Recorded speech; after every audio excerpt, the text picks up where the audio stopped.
بسم الله الرحمن الرحیم. السلام علیکم ګرانو کتونکو. زه یم ستاسو ورور طارق مشال په خپل پروګرام د خاور او د خلک ګرفتار کلی ویم. ګرانو مینوالو، نن سره محبوب جان ناست دی. محبوب جان نن سبا خو د تعارف محتاج نه دی، ځکه چې په سوشل میډیا باندې تاسو به ډېر زیات ګورئ، د هغوی شعرونه به اورئ، خاص کر د هغوی نظمونه تاسو به د هغې نه ډېر زیات خوند اخیستی وي او ډېر زیات مشهور دی نن سبا په ماشومانو کې، خاص کر په شاعرانو ملګرو کې. محبوب جان ته په خپل پروګرام کې هرکلی وم او ډېره مننه کوم محبوب جانه چې تا موږ خپل قیمتي وخت راکړو. ډېره زیاته مننه طارق مشال بھائی، ستا د مینې او ستاسو چې ما له دومره ډېره مینه راکړه، ډېره زیاته مننه. ډېره زیاته مننه. مهرباني. ګرانو مینوالو، محبوب جان نه خو به شعرونه هم اورو، خو څنګه چې زما په ذهن کې سوال جوړیږي، داسې د ډېرو ملګرو په ذهن کې دا سوالونه دي چې د محبوب جان کم نظم لیکي، کم شعر لیکي، دا د محبوب جان خپل نه دی. زما خپل ذهن کې هم دغه سوال دی، نو ما وغوښتل چې محبوب جان سره په دې اړه کې مرکه ریکارډ کړم. نو محبوب جان زیاتر ملګري، ادبي ملګري چې کم داري چې د هغوی دا تنقید دی، زما خپله زه به دا ووایم دا تنقید دی چې شعر د محبوب جان نه دی. په دې باندې به خفه کېږي ځکه نه چې تنقید د هر چا حق دی او په کار دی چې وشي او مطلب په مثبت انداز وشي،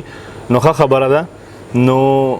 ستا دې باره کې څه خیال دی چې تاسو کوم شعر لیکئ یا کوم نظم تاسو لیکئ، آیا دا ستاسو خپل دی یا دا تاسو خپل نه دی؟ صحیح حساب دی. مشال بھائی ډېره مننه. څنګه چې تاسو وویل چې دا زما یو خپل خیال دی، تا باندې یو تنقید دی، نو داسې زما خلک وایي ستا عمر ډېر زیات کم دی، خو ستا شاعري ستا د عمر نه زیاته ده او پخه ده. نو زما شاعري دا زما یو خیال دی. ضمیر خان بھائی ته نیازک لالا وایي ته شعرونه د شپې د په 12:30 راځي داسې ولې نو هغه ورته وویل چې زه په خپل خیال پابندي نشم لګولی، خو چې خپل خیال مې ذهن ته راشي نو به زه ولیکم. نو به ځان زما یو خیال دی، زه چې کومه شاعري کوم، کوم نظم، کوم غزل، کوم شعر ویم، په ما تېر شوي دي، زما د ژوند خیال دی. مطلب ستا خپل دی، دې کې داسې د بل چا داسې څوک نشته؟ دا ټول زما خپل دی، داسې څوک نشته دی چې یا مال هغه غزل راکوي یا مال نظم راکوي یا ته نه زه شعرونه علم. خو دا چې کم شعرونه دي زما، کم نظمونه، کم غزلې دي، دا زما خپل دي او په خپله مې لیکلي. مور یا رور یا کور کې داسې بل څوک تا سره دی کې څه مرسته کوي یا څه داسې مطلب تا ته چې کم، ځکه چې شعر چې کم دی ستا د عمر نه او ستا د مطالعې نه د دې نه مطلب څو ګونه مشر ښکارېږي. بله به دا خبر وکړم مشال بھائی ملګرو ته دا یادوي چې زما والد صاحب وفات شوی دی، هغې خو لکه الله دې وبخي چې زه د 2 میاشتو وړې کې کاکې تا رانه پلار بالکل. نو دا شان زما مورکۍ چې کوم دی نو هغه لکه داسې په دې شعرونو دې باندې نه پوهېږي. زه چې کله لومبې راووتم نو زه خپل ورورانو خپل موروالی مومه چې لکه د ډمتوب دی که نه، لکه نه پوهېدو که نه په دې دغه باندې. نو بیا چې دې خبر شولو چې یاره دا خو د پښتو ادب دپاره کار کول دي، نو بیا یې ما ته زه یې پرېښودم چې ته څه کوې، څنګه شاعري کوې. نو کوه اوس هم تاسو زما د لالجې ته ووایي چې موږ سره دې ویډیو کې کښېنه لږې خبرې وکړو، نو دې نه شي کولی. ما هم دغه غوښتل چې ځکه چې ما یک رور دی ستاسو مطلب مشر رور دی یا تره زوی دی چې موږ ته دا مطلب هغوی سره په هم خبرو وکړو، خو بهرحال هغوی معذرت وکړو، ډېره مننه یې کوو، خو ډېره د کېنولې دا هم غټه خبره ده. نو داسې څوک نشته چې ماله شعر لیکي یا زمونږ په کور کې یا زمونږ کورنۍ کې، تره زامن خو مې نشته او خپل ورورانو کې خو مې داسې څوک نشته چې ماله شعر ولیکي او نه هغوی دومره ډېر زیات پوهېږي. صحیح. نو ته دا چې کوم ستا په شعرونو کې ستا کوم الفاظ دي، ځکه چې زموږ خپل ځاني ادبي ملګرو سره ادبي تړونونو سره زموږ ناسته پاس سره ډېره زیاته بعضې الفاظ داسې وي چې هغه ډېر زیات مطلب د څنګه مې درته ووایي ستا د عمر نه سیوا دي ډېر زیات، بلکې د مطالعې نه هم سیوا دي او چې کوم ادبي زیاتر ملګري دي شعر و شاعرۍ سره هغوی منسلک دي،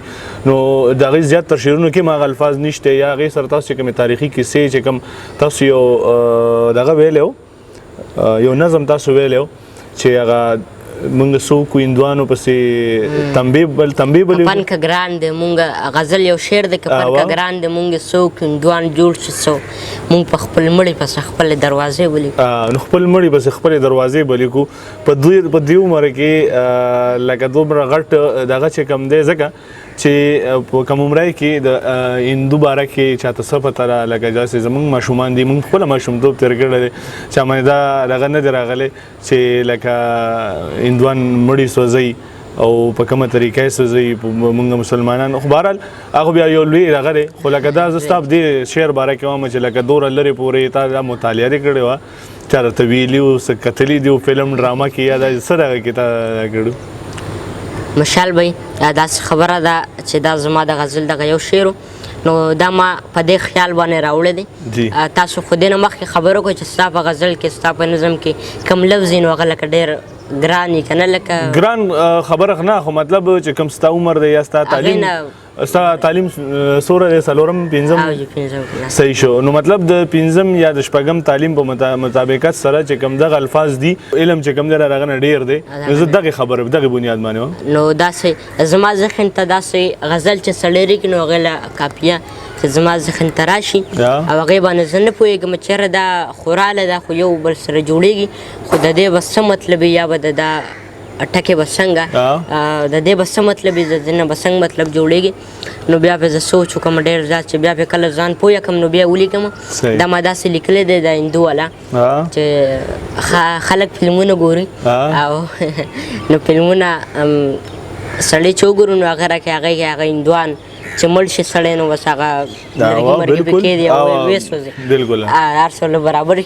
لرګي پې کېدي نو ویې سوځي نو ما دا شعر د دې حالاتو مطابق دی د دې داسې مې ووي چې لکه کفن که ګران دی لکه نن سبا ډېر خلک وایي هر څه د اور په بیه دي نو کفن که ګران دی مونږ څوک هندوان جوړ شي لکه مونږ هم د هغې په شانتې بلکل نه هغه خو پوه شوم خو مطلب په دغه یو خبره مې په دغه کنسپټ چې لکه دومره دغه پورې لکه چې تاسو ګراني پکې راوستې ده او د کفن ذکر کړی دی خو بیا د هندوانو ذکر کړی دی او بس بهرحال دا تپوس مې کول چې ته مطالعه کوې کتابونه ګوري که نه استادانو سره ستا ناسته ډېره ده داسې څه دغه ډېر مطلب طریقه کار څه دی ستاسو کتابونه خو ما سره ډېر زیات پراته دي او کوشش کوم چې هغې له به ټایم وباسم او هغه به ګورم